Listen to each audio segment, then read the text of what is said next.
ඔන්න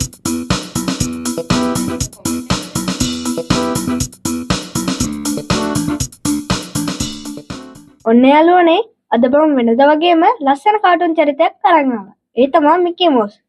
මම Mickey mouse කියන කිව්වම ඔයාලා නොදන්න කරුණක් නැහැනේ. ඒ වුණානේ මේ ටික දන්නවද කියලා අහලා බලන්නකෝ. එහෙනම් අපි යමු කාටුන් එක පැත්තට. 1928 වර්ෂයේ තමයි මම චරිතය ලෝකයට මුලින්ම හඳුන්වා දෙන්නේ.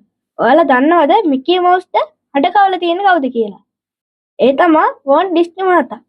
ඉතින් රතු පාට කලිසමක් සහ කහ පාට විශාල සපත්තු පැළඳගෙන ඉන්න මිකී මවුස් කුඩා ළමුන් අතර ගොඩක් ප්‍රසිද්ධ වෙලා තියෙනවා. මිකී මවුස්ට බල්ලෝ දෙන්නෙක් ඉඳලා තියෙනවා. ඒ තමයි ප්ලූටෝ සහ ගුෆි. ඉතින් මේ මිකී මවුස් කාටුනෙන් අපිට ඩොනල්ඩ් ඩක් වැනි කාටුන් චරිත හඳුනා ගන්න පුළුවන්.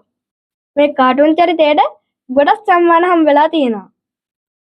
වැඩිහිටියන්ට සවන් දීම, ඉවසීමෙන් කටයුතු කිරීම, සෑම වෙලාවකම සිනාමුසු මුහුණේ කටයුතු කිරීම මිකී මවුස්කින් අපිට ගන්න පුළුවන් ආදර්ශයක්. මිකී මවුස් කියන්නේ ලෝකයේ යහපත්ම කාටුනයක් කියලා අපිට හඳුන්වන්න පුළුවන්. ඉතින් අපි පුංචි සුරතලෙක් විදිහට ආදරය කරන මේ මිකී මවුස් කුඩා අපිට සුවිශේෂී චරිතයක්. අද මම ගන්න කිව්වේ මිකී මවුස් ගැන තොරතුරු. ලබන වීඩියෝ එකේ මම තවත් කාටුන් චරිතයක් ගැන කියන්නම්.